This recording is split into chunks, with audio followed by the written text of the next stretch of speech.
और देखें आज भी हेडलाइंस क्या हैं। मैं आपको दो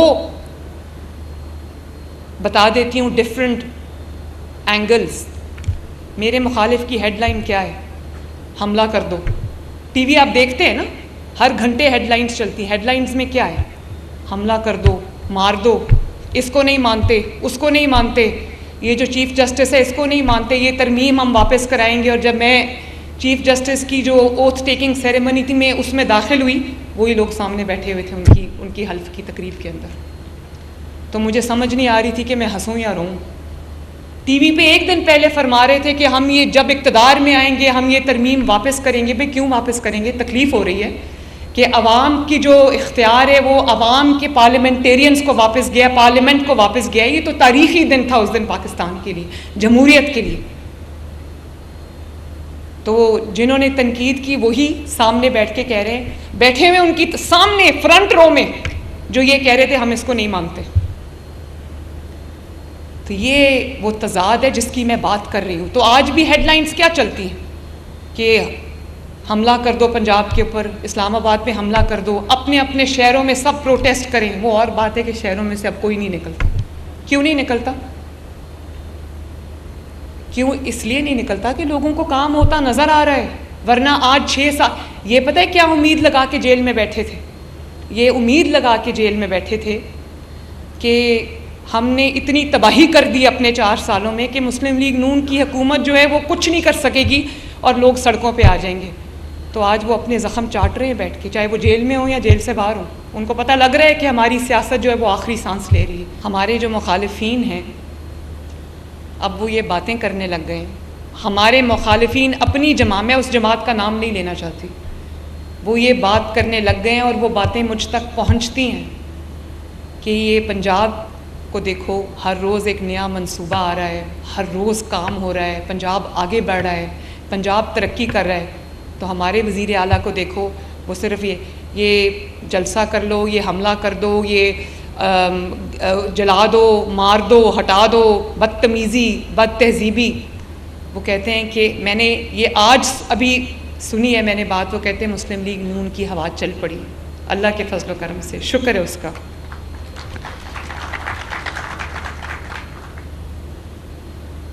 कारकर्दगी में, अवाम की खिदमत में, तरक्की में मुस्लिम लीग नून का पलड़ा कल भी भारी था, आज भी भारी है और इंशाअल्लाह ताला कल भी भारी रहेगा। क्योंकि काम करना और मुस्लिम लीग नून के अलावा किसी को आता ही नहीं है। वो क्या कर सकते हैं? मुस्लिम लीग नून के मुखालिफिन या मुस्लिम लीग नून की नकल कर सकते हैं। नकल के लिए भी अकल और मेहनत की ज़रूरत होती, वो भी नहीं होती उनसे।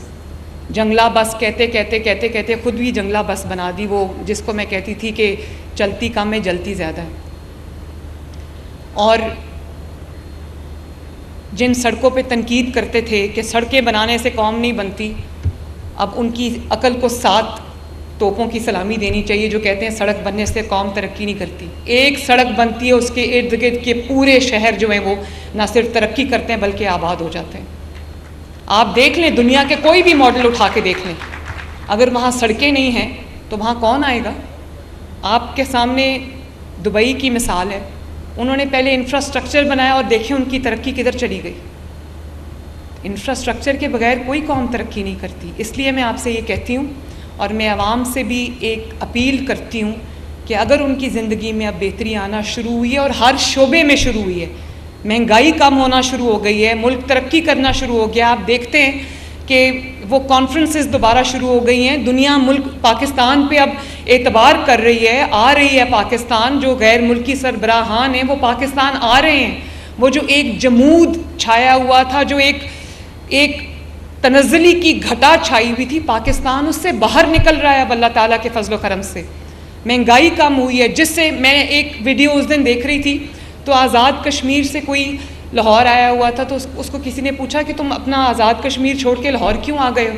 उसने कहा इत्थे रोटी सस्ती मिलती। तो आज भी पंजाब में अगर 12 रुपये की अल्लाह ताला के फजल से रोटी की 20 और 25-30 के दरमियान रोटी जा रही थी, अब 12 रुपये 13 रुपये पे रोटी है।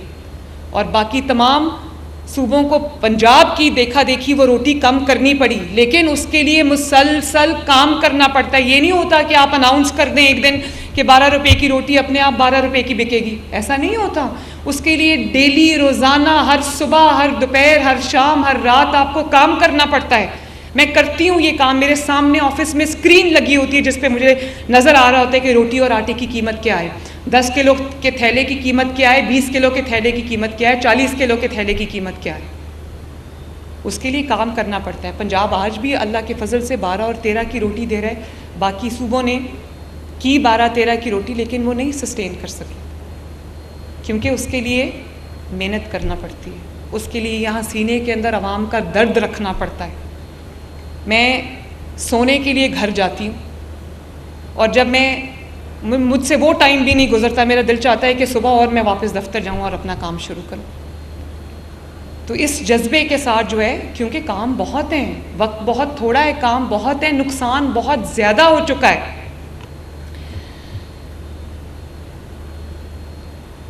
और देखें आज भी हेडलाइंस क्या है, मैं आपको 2 बता देती हूँ डिफरेंट एंगल्स। मेरे मुखालिफ की हेडलाइन क्या है? हमला कर दो। टीवी आप देखते हैं ना, हर घंटे हेडलाइंस चलती हैं। हेडलाइंस में क्या है? हमला कर दो, मार दो, इसको नहीं मानते, उसको नहीं मानते, ये जो चीफ जस्टिस है इसको नहीं मानते, ये तरमीम हम वापस कराएंगे। और जब मैं चीफ जस्टिस की जो ओथ टेकिंग सेरेमनी थी, मैं उसमें दाखिल हुई, वही लोग सामने बैठे हुए थे उनकी हल्फ की तकरीब के अंदर। तो मुझे समझ नहीं आ रही थी कि मैं हंसूं या रोऊं। टीवी पे एक दिन पहले फरमा रहे थे कि हम ये जब इक़्तिदार में आएंगे हम ये तरमीम वापस करेंगे। भाई क्यों वापस करेंगे? तकलीफ़ हो रही है कि अवाम की जो इख्तियार है वो अवाम के पार्लियामेंटेरियंस को वापस गया, पार्लियामेंट को वापस गया। ये तो तारीख़ी दिन था उस दिन पाकिस्तान के लिए, जमहूरियत के लिए। तो जिन्होंने तनकीद की वही सामने बैठ के कह रहे हैं, बैठे हुए उनकी सामने फ्रंट रो में जो ये कह रहे थे हम इसको नहीं मानते। तो ये वो तज़ाद है जिसकी मैं बात कर रही हूँ। तो आज भी हेडलाइंस क्या चलती हैं कि हमला कर दो पंजाब के ऊपर, इस्लामाबाद पे हमला कर दो, अपने अपने शहरों में सब प्रोटेस्ट करें। वो और बात है कि शहरों में से अब कोई नहीं निकलता। क्यों नहीं निकलता? क्यों? इसलिए नहीं निकलता कि लोगों को काम होता नज़र आ रहा है। वरना आज 6 साल, ये पता है क्या उम्मीद लगा के जेल में बैठे थे? ये उम्मीद लगा के जेल में बैठे थे कि हमने इतनी तबाही कर दी अपने 4 सालों में कि मुस्लिम लीग नून की हुकूमत जो है वो कुछ नहीं कर सकेगी और लोग सड़कों पे आ जाएंगे। तो आज वो अपने ज़ख़म चाट रहे हैं बैठ के, चाहे वो जेल में हो या जेल से बाहर हो। उनको पता लग रहा है कि हमारी सियासत जो है वो आखिरी सांस ले रही है। अवाम को नज़र आ रहा है कि खाली बातों में और काम करने में कितना फ़र्क है। बातों से लोगों के पेट नहीं भरते, सियासी बयानात, गाली गलौज से लोगों के पेट नहीं भरते, किसान का पेट नहीं भरता। अमली काम और मेहनत करने से लोगों के पेट भरते हैं, लोगों की ज़िंदगियों में बेहतरी आती है। तो आज भी हेडलाइन यही होती है। इनकी हेडलाइन क्या होती है कि ये जब हम इक़्तिदार में आएंगे, ये भाई चुप करके घर बैठ जाओ, अब तुमने इक़्तिदार में इंशाअल्लाह ताला नहीं आना कभी भी। और मुस्लिम लीग नून की हेडलाइन क्या होती है? शहबाज शरीफ साहब की हेडलाइन क्या होती है? शहबाज शरीफ साहब की हेडलाइन हो रही है कि SCO हो रही है। कितने अरसे बाद गैर मुल्की सरबराहान आ रहे हैं और वो जो मनाजिर पूरी कौम ने देखे, ऑनेस्टली आंखें तरस गई थी वो मनाजिर देखने। हमारे हमसायों में वो मनाजिर देखने को मिलते थे, लेकिन लगता था पाकिस्तान को किसी की नज़र लग गई। मुस्लिम लीग नून की खबर क्या आ रही है? किसान कार्ड में, आप जानते हैं किसान कार्ड अभी लॉन्च किया है। किसानों ने पूरे पंजाब के अंदर अल्लाह ताला के फजल करम से 10 अरब रुपए की ख़रीदारी पिछले हफ्ते में कर भी ली है। मुझे बहुत खुशी है इस बात की। मैं आपको बता नहीं सकती कि मैं आपने ये जो 10 अरब की ख़रीदारी की है, मुझे लगता है कि ये तोहफ़ा दिया है किसी ने मुझे पता है आपने बीज ख़रीदा है, मुझे पता है आपने फर्टिलाइज़र ख़रीदा है, आपने खाद ख़रीदी है, आपने पेस्टिसाइड ख़रीदा है। और आप देख लें, आज पहला साल है, पता नहीं कितने सालों के बाद, जब फर्टिलाइज़र की कमी नहीं हुई, खाद की कमी नहीं हुई, पेस्टिसाइड्स की कमी नहीं हुई और कोई आपसे ज़ायद पैसे नहीं ले रहा। 6000 के ऊपर तकरीबन था पिछली दफ़ा खाद की बोरी। आप देखें आज कितनी कमी आई।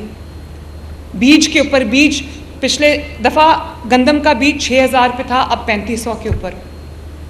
तो ये अपने आप तो नहीं हो रहा ना, कोई आपका हमदर्द इधर बैठा है नवाज शरीफ साहब की हुकूमत की सूरत में, जो दिन रात आपके बारे में सोच रहा है मेरे किसान भाइयों। और बहुत जल्द मुझे लगता है कि मैं भी अब ज़राअत शुरू कर दूंगी। रायवंड में है ज़मीन मेरे पास, क्योंकि मैं अब पूरी किसान बन गई हूँ माशाल्लाह।